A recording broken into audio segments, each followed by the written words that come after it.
Headline news this week, party's over. Trump orders purge of critical race theory from federal agencies. And the subtitle says, the days of taxpayer-funded indoctrination trainings that sow division and racism are over. From the World Net Daily. So, it's about time that somebody's doing something about that. It's amazing that that the taxpayers have been paying money for anti-white racism classes in our government agencies. And not only anti-white, but anti-American and anti-Christian. Think about that. Americans are paying hard-earned money to teach people to hate the country that they're paying taxes to. What nation would ever do that? Who would be that foolish to allow something like that to happen? Well, we know there are people that want to overthrow America from within, and that's why we have these programs. Under the Obama administration and so forth, he appointed all these people deep in these agencies, and they have promoted many of these things with the intent of sowing division and hatred in America in order to bring, remember his favorite slogan was, change, change, change. And everybody was mesmerized by that word. Well, you know what kind of change he wanted to bring? It's what we're seeing in the streets today. It's what we're seeing in Minneapolis. It's what we're seeing in Portland. That's the kind of change that Obama really wanted to bring. And someone would say, well, why didn't all this happen when Obama was in office? Why weren't they? They were doing some riots, but it's not quite like it is now. Well, he first had to lay an infrastructure. He had to. There had to be. These things take time, and he had to lay some bombs deep everywhere in our country so that they could start lighting them off later on. And that's what we're seeing. Lighting off bombs that have been there, figuratively speaking. Not only in our government agencies, but in our schools. Think of all these different major universities are teaching this same stuff, this anti-white racism and anti-American, anti-Christian stuff. And so it's not like this just happened overnight. These people have been brainwashed to do the things they're doing in our streets today. I'll just read a little bit from President Trump's executive order. Here's a copy of it right here, at least the top of it.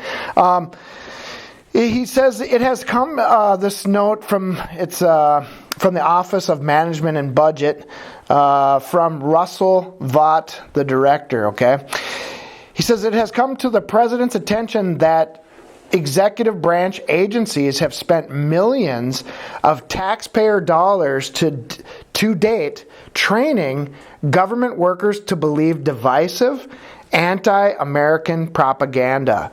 For example, according to press reports, employees across the executive branch have been required to attend trainings where they are told that virtually all white people contribute to racism. Or where they are required to say that they benefit from racism. Okay, and there's it's crazy. They even talk about they say that different things are racist, like I'm trying to think of all the different terms. Basically, like if. One of the things that really shocked me was they said if you talk about schedules and getting things done, that's racist. And I'm thinking, why would that be racist? Basically, anything that has to do with achievement or work and getting results for your work is now racist. In other words, everybody should just be handed out freebies from the government, and if it's and any capitalist. Anything besides that, or anything that has to do with capitalism, is now, I guess, the product of the white man and is racist. It's absurd. But anyways, I'll just read another line from here. He says, the president has directed me to ensure that federal agencies cease and desist from using taxpayer dollars to fund these divisive, un-American propaganda training sessions. And that's exactly what they are. They're propaganda. Communist, socialist, anti-American propaganda. It was one of the communist leaders a long time ago that said that he could destroy America without firing a shot, I think. He basically said that we are going to infiltrate America and destroy it from within. Does anybody remember what communist leader said that? Was it Khrushchev? Yeah. And that's what he's right. That's what they're doing. That's exactly what we're seeing. Psalms 81 or Psalms 83 verse 1. These scriptures talk about, what we're seeing here is this, it's just this nonstop anti-white, anti-Christian hatred. And you might be wondering, is this foretold of in the Bible? Well, it absolutely is. Psalms 83 verse 1 says, "Keep not thou silence, O God, hold not thy peace, and be not still, O God, for lo, thine enemies make a tumult, and they that hate thee have lifted up the head." And I feel like that's exactly where we are at today. The enemies of God are lifting themselves up and trying to remove God and remove God's people. And now check this out. Verse 3, it says, "They have taken crafty counsel against thy people and consulted against thy hidden ones." That's what all these courses are. They're crafty counsel of how to destroy God's people, God's country. They have said, "Come, let us cut them off from being a nation, that the name of Israel may be no more in remembrance." Well, we know the main... I'm not going to go into the 10 lost tribes thing, but we know that the majority of the 10 tribes of Israel now live in America today, the descendants of the 10 lost tribes. So the one nation that everybody's against is America, okay? It's not the little nation of Israel over in the Middle East right now. The hatred is pointed against America and Christianity. Psalms 83 verse 5 says, "For they have consulted together with one consent. They are confederate against thee." All these people are gathering together against God's people. They're making confederacies. They're making agreements. You ever wonder why all the leftist groups seem to get along and cover each other? Look out for each other. They never seem to go against each other very much. You'd think they would. You'd think there'd be a lot more infighting than what we see, but surprisingly they get along great because they have a common goal, and that's to destroy God's people and God's country. And then, of course, we've gone over this many times.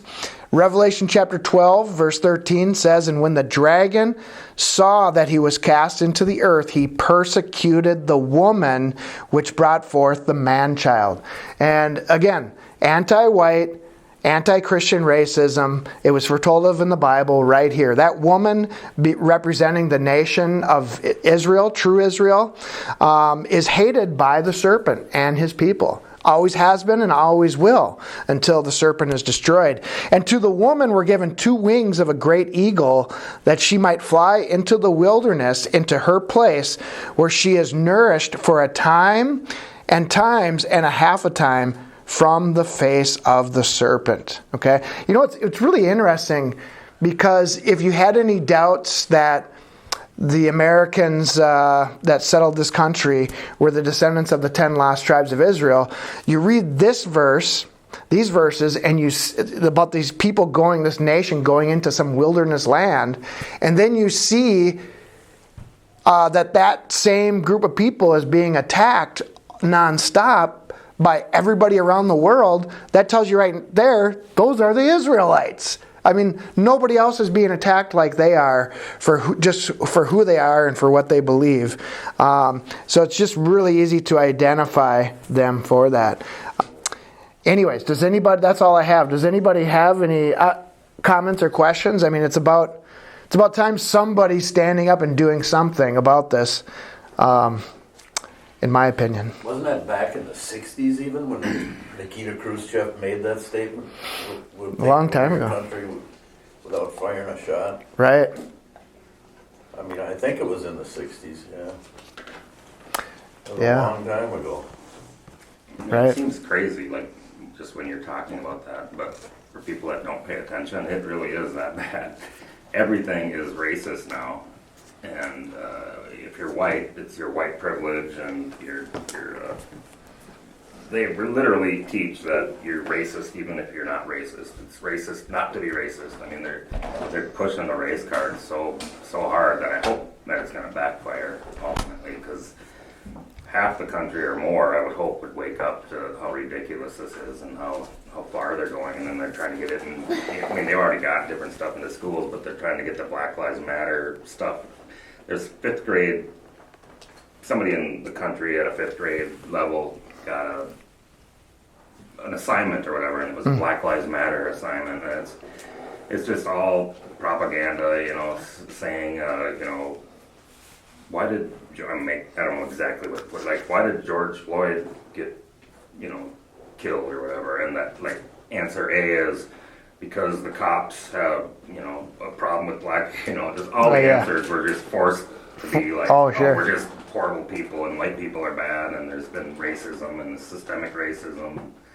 And this is in a fifth grade class, and obviously it's not happening everywhere, but it's happening in a lot of places. And again, just another refreshing moment from Donald Trump to wake up to not only end it, but to wake people up to see that's been going on. You know, right. People don't know that. Nobody has any idea that's going on. And another thing, why don't they, like, one weekend in just Democratic cities, over 100 people get shot, and they're black on black shooting. They don't mention that. That doesn't matter at all. I mean, over 100 in a weekend. Right? It doesn't. But they're all Democratic cities, right, where this happens. Yep. But do you hear black on black? No, because that wouldn't help anything. Not by the mainstream. There's a few conservative people that are out there saying, you know, Black Lives Matter is so hypocritical because the biggest problem is black on black, and the family structure has been decayed and all that stuff. Right. But very few are saying it. And abortion. Yeah, Planned Parenthood.